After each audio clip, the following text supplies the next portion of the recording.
Bom, galera, vamos lá na página 392, e a gente vai trabalhar diretamente no livro a partir de agora, tentar fazer essa dinâmicazinha aí, para a gente utilizar o livro, tal. O material base será o livro, tá? A gente vai trabalhar nesse vídeo a página 392.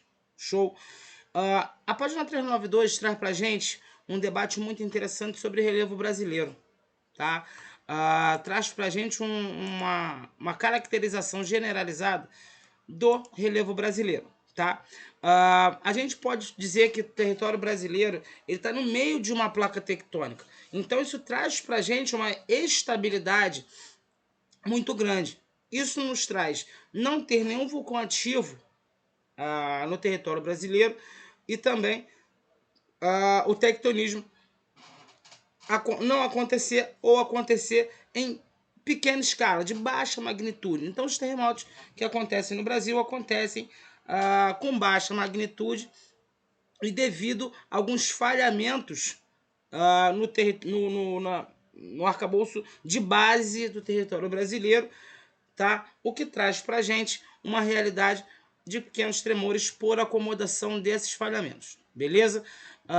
Então, a gente vai ter não apresentar vulcões, tremores de terra de baixa intensidade, e esses muitas vezes nem são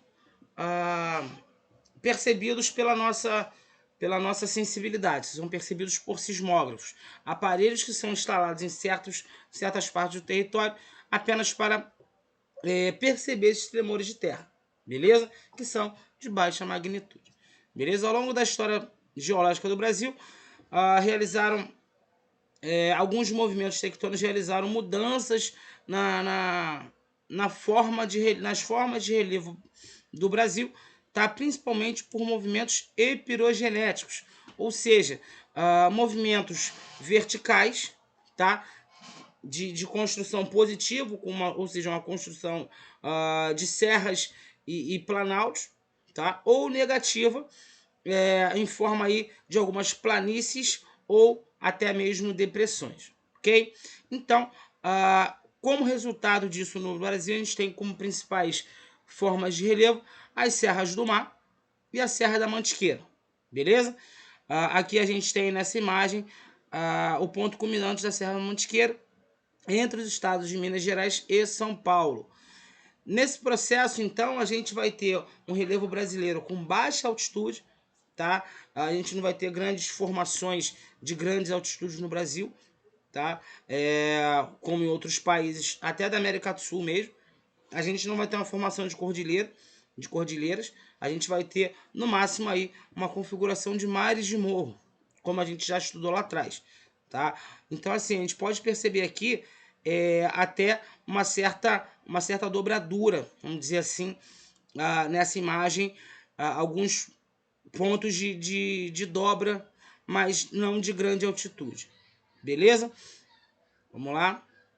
Então, a estrutura geológica do Brasil é formada por bacias sedimentares e escudos cristalinos, tá? Dependendo do tipo de rocha que está presente ali. Se for um tipo de rocha sedimentar, bacias sedimentares. Se você tiver ali algum tipo de rocha matriz, rocha inteira e tudo mais, a gente vai ter escudo, o que a gente chama de escudo cristalino. Show?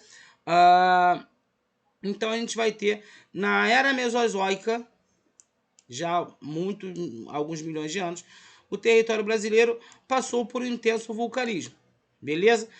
O que promoveu derrames nos planaltos do sul, ou seja, derrame de lavas no Planalto do Sul, um dos principais eventos geológicos que existiam no território brasileiro. Os movimentos tectônicos ocorridos nos últimos 70 milhões de anos ergueram e rebaixaram o relevo, beleza?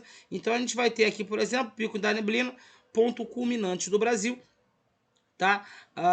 E essas áreas passaram por intenso processo erosivo, transporte e sedimentação dessas rochas, tá? Então você vai ter, como relevo muito antigo, ele teve até mais tempo para passar por processos erosivos, o que gerou uma série de rochas sedimentares que foram depositadas nas áreas mais rebaixadas ao em volta dessas serras.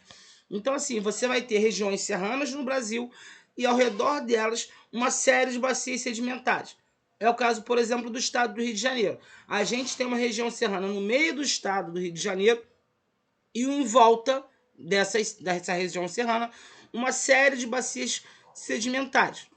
Tá? É o caso, por exemplo, das cidades aí de Guapimirim, Magé, né, que são Santa Cruz da Serra, na subida da serra, que são locais, tá, que você vai ter nesses territórios, nessas cidades, algum perfil de serra, tá? Não tanto porque são cidades vizinhas às serras, mas principalmente formando aí uma área sedimentar.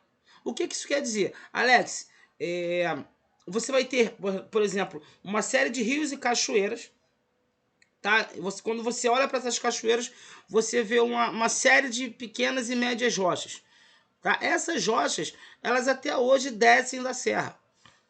Então, assim, por exemplo, quando tem uma enxurrada numa cachoeira, você tem o carregamento das rochas que já foram erodidas da serra, que estão sendo carregadas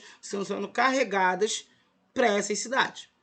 Beleza? Então, essas cidades são conhecidas hoje principalmente por serem grandes bacias sedimentares. Alex, e Maricá? Maricá é uma grande bacia sedimentar.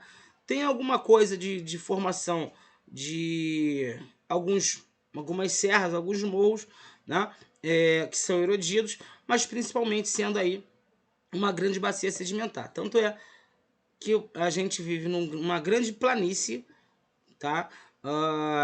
Onde a gente vai ter circundado de serras. A galera fala, aquela montanha lá. Não é montanha, você pode corrigir, é apenas uma serra, tá? Que está sendo erodida pela ação do tempo, e Maricá funciona como uma grande bacia sedimentar, beleza? Então a gente vai ter também quase totalidade do território brasileiro, dados do IBGE, inferiores a 1.200 metros. Tá? Você vai ter algumas feições de serra que passam desses 1.200 metros, mas via de regra, a gente vive em altitudes menores do que 1.200 metros, beleza? As exceções aí que a gente pode falar nas regiões sudeste e norte do país, onde encontramos altitudes consideradas como o Pico da Neblina, localizada na Serra do Imeri, e no Amazonas, como o Pico da Neblina na região sudeste, e também a Serra do Imeri, no Amazonas, considerada como ponto culminante, com 2.995 metros. Mas não é comum que se passe de 1.200 metros. Beleza? Então, na próxima aula, a gente vai falar sobre classificações de relevo e detalhar mais sobre esse relevo no território brasileiro. Até lá. Um grande abraço.